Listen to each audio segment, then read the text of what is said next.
the Chicago Blackhawks are going to have some major absences coming over the next few days. One being all season and one we're not really sure. So we'll be going over both of those today. We're going to start off, though, with the first one, which is Taylor Hall. He's out for the season. An injury that happened against the Tampa Bay Lightning the other day. A hit against the boards, knee on knee. We knew he was likely going to miss the rest of the season, but we now know what exactly it is. This is actually a torn ACL, which was confirmed by Luke Richardson, who's going to miss the rest of the season and likely some of next.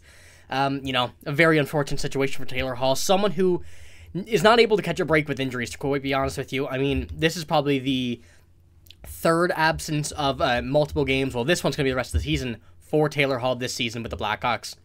And, he's one of those guys that got brought in to help Connor Bedard, help these young guys understand their role and not put the pressure too much on them from being the stars of the team. Taylor Hall, former number 1 overall pick, Connor Bedard helping him, I assume, is what they brought him in for, as well as his talent. We know he's not as good as he used to be, but, he was a guy that could definitely slot in the top 6. But one thing the Blackhawks are going to have to reconsider now is what they're going to do in the absence of Taylor Hall. Now, they've been pretty good with this so far this season, like I said, with the absences that they have had with him over the past 2-3 weeks. And, there's a few options I have, so I'll be going over what those are. And realistically, there's only 2, I think. One is probably keep the team they have now. The forwards they have, they've been working. They finally found their groove on that first line. They're still trying to fix what's going to go on with the second, third, and fourth. But Reichel, Bedard, and Kurashev, that seems to work out very well. I think that's locked in what we might see for the rest of the season. There may be a change here or there, but I really think that is what we'll see over the next few months. Nick Foligno, Tyler Johnson, Taylor Raddysh is the new second line. Corey Perry is absent, which I will talk about later on in this video. But Nick Foligno is a guy who will probably stay on the second line as well. He's been on the third a bit this season, but Taylor Hall was supposed to be on that second line left wing, and now he is gone for the rest of the season. So they're going to have to find someone to maybe that permanent replacement, which I think could be this line. And, I really like it. Maybe even a Ryan Donato up there. We'll have to see.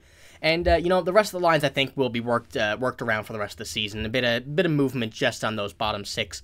Another option I think that the Blackhawks have is to call up one of the AHL guys. We know they have a lot of talent in that AHL. A few guys that have had a few games here and there, and like we've said over the past few weeks, the Blackhawks are fortunate enough to have enough talent in the AHL that they may be able to try one of them in a game, might, change up the roster a bit, and they can afford to bring up some of that AHL talent. One name that we've spoken about was Colton Dock. I think we may see him in an NHL game. I wouldn't say anytime soon, and I know they're not going to rush to bring anybody in. But, things can happen. More injuries will happen. I'm almost sure of that. It's an NHL season. I expect to see some more game absences from pretty much a few people on this lineup. We hope not. You don't want to ever see anybody get injured, but it's bound to happen. And, we might see a few of those guys, but the Blackhawks have the opportunity to be able to do what they want in this scenario, which is good for them. Unfortunately, Taylor Hall's not there, but he hasn't really been there all season, so I don't think it'll be too much of a change for this forward group. They've played without him for many games this season, and I think it'll be no problem to change up what they have. But the next video, or the next subject, I should say, we have here is the Corey Perry absence. He was a healthy scratch, and that has been addressed by Luke Richardson. Now, we don't really have too much information on what's going on, and I don't think we ever will until maybe Corey Perry reveals it at some point, if he does at all, but right now, we don't really know anything apart from what has been said by the coach and the rest of the team. Right here is what you see from the other game. It says Corey Perry is a healthy scratch list as an organizational decision by the Blackhawks. Now, I'm not really sure what this means. I don't really think we're supposed to know what it means. This is kind of, they're not playing him, but we don't know why. And bear with me here as this screenshot also pops up. This is many quotes. I'm not going to read all of this, but I'll read some of the quotes that we have here. The media today, Luke Richardson said, just want to start by saying, I know you have questions about Corey Perry not playing last night and attending practice today, but we're going to keep that internal in the organization right now. Richardson said, I'm not going to be able to answer any questions that, based on that. Nick Foligno then said, we haven't really gotten any details. It's unfortunate. He's a big part of this team, so we'll miss him, but we haven't really gotten any other information.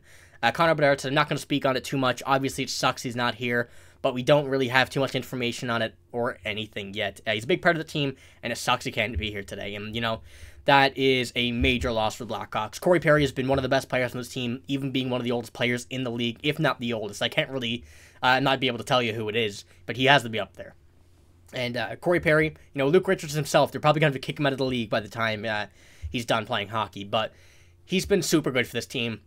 Been a great leader. Been good on the ice, too. It's not like he hasn't been a major part of this team on the ice. So, a major loss. We don't really have too much to say based on it other than he's going to be a massive miss. And it's going to be the same thing with Taylor Hall. They're going to have to fill some gaps here and there. He's not on the first power play. Obviously, he's not in the lineup, but not too many changes there. Tyler Johnson's being in front of the net instead of him. But yeah, like I said, we're not going to have too much on this. Hopefully he returns soon. Hopefully he's fine. Hopefully everything is okay. And we're not going to know much about it. That's basically the extent of what we're going to know, like I said, until we figure out if he's going to say anything. But, we don't really know about that. We don't want to assume anything. We want to hope for the best, hope of all is fine. A lot of people hate Corey Perry, but situations like this, it's not something where you can hate on someone, whatever. Just hope he's fine. And yeah, it's pretty much all we got for that on the update. But that's all we got for this video. If you're probably seeing a Taylor Hall repeat in this video. Some people mentioned that there was no audio in the first video, which was up this morning, and I do apologize for that. Had some audio issues, so if you can hear me now, make sure to give the video a like, make sure to subscribe to let me know you're hearing me. That's the best way to do it. And but in all seriousness, thanks for watching. We do appreciate the support lately. It's been absolutely fantastic. And I'm signing out. Hope you have a great day. Hope you have a great Thanksgiving for all my American viewers. I know it's American Thanksgiving today and this weekend, so hope you have a good time. Stay safe. But thank you for watching. See you later.